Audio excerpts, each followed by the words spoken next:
Today, we're going to be talking about leaning trees, hazardous limbs, and hazardous stumps. On September 6, 2022, FEMA signed a memorandum, Simplified Procedures Part 2. FEMA has eliminated size requirements for the eligibility of the removal of hazardous trees, limbs, branches, and stumps. Stumps no longer have to be 24 inches diameter.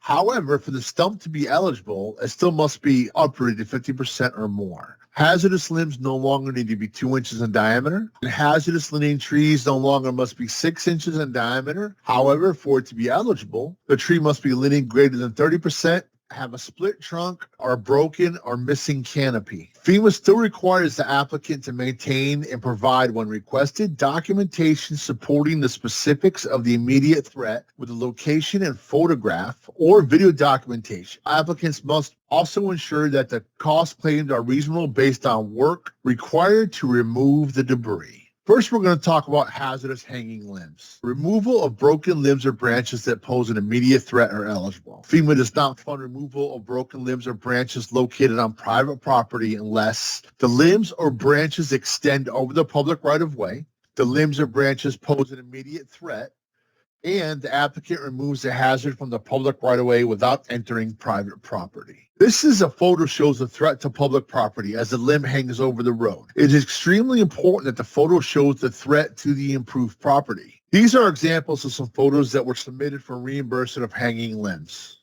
The first photo does not capture the hanging limb or tree. It's just a photo of the sky. The second photo shows a cluster of hanging limbs. However, the photo fails to show if the limbs are a threat to improved property. This is a good example of a photo showing a hanging limb in a municipality-owned cemetery, therefore establishing the threat to improved property. The first photo shows a cluster of hanging limbs, however, it does not show immediate threat to infrastructure. The second photo shows just a road with no other information. It is unclear which limbs are hanging or how this demonstrates a threat. So we want to ask which hanging limbs are potentially eligible. The limb on the left appears to be hanging over the right-of-way. However, if the tree is on private property, only the portion of that tree is affecting improved property can be cut. For example, if a limb is 8 foot long, but only 3 foot of the limb is affecting the right-of-way, then the limb would be cut at the 3 foot mark. On the picture on the right-hand side, that limb is only affecting private property, therefore it would not be eligible for right-of-way hanging limb removal. Now we're going to talk about hazardous leaning trees. FEMA considers incident damaged trees to be hazardous and eligible if the tree has a split trunk, has a broken canopy, or is leaning at least 30%. For trees that have 50% or more of the root ball exposed, removal of the tree and root ball and filling the root ball are eligible. For contracted removal of a tree with a root ball, FEMA will not reimburse 2 separate unit costs to remove the tree and the root ball. For trees that have less than 50% of the root ball exposed, FEMA only provides PA funding to flush cut or ground level of the disposal of the portion based on volume or weight. Grounding any residential stump after cutting the tree is ineligible. Which tree is potentially eligible here? The tree on the left is leaning and threatening improved property and imposing an immediate threat. The tree on the right is on private property, therefore would be ineligible. Here's some of the documentation that should be uploaded into Grants Manager or Grants Portal. Specifics of the immediate threat with a location, GPS, and photograph or video documentation that establish the item is on public property. FEMA reviews a quantity removed. The photo on the left shows an example of a leaner hanger worksheet. The photo on the right illustrates a photo and GPS coordinate using a ADMS system, which is a debris management system, and it's done electronically. Hazardous stumps.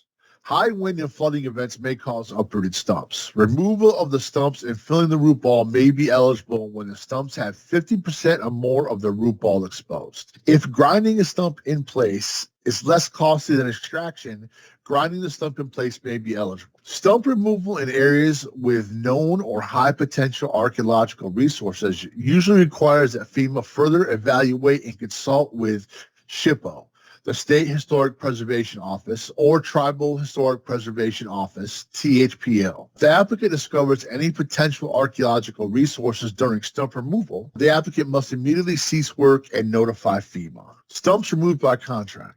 Extraction is required as part of the removal. The applicant needs to ensure the price for stump removal includes extraction, transport, disposal, and filling the root ball hole. For stumps that have less than 50% of the root ball exposed, FEMA only provides PA funding to flush cut the item ground level and dispose of the cut portion based on the volume or weight. Grounding any residual stump is ineligible. For documentation requirements, the applicant must retain and provide, when requested, all of the following documentation to support the eligibility of contracted work to remove trees, limbs, branches, and stumps. Specifics of the immediate threat with a location, GPS coordinates, and photographs or video documentation that establishes the item is on public property. Quantity removed, quantity, location, and source of material to fill root ball holes, and equipment used to perform the work.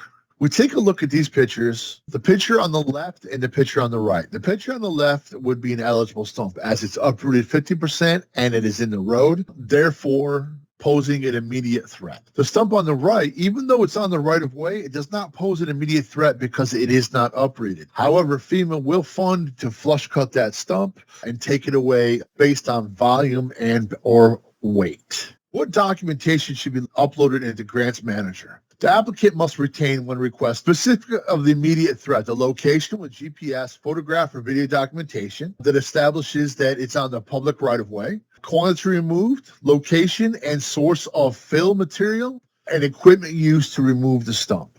Here are some of our resources.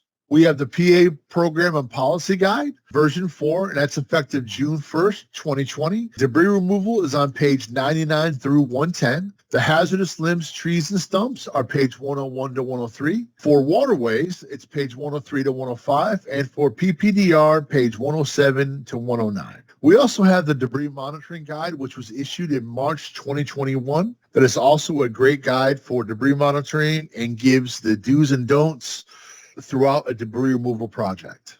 And lastly, we have the FEMA Debris Estimating Guide that was issued in September 2010. It's also called the FEMA 329 Guide. The Debris Estimating Field Guide is a great guide that breaks cubic yards into tons, will break down houses by size, field coverage.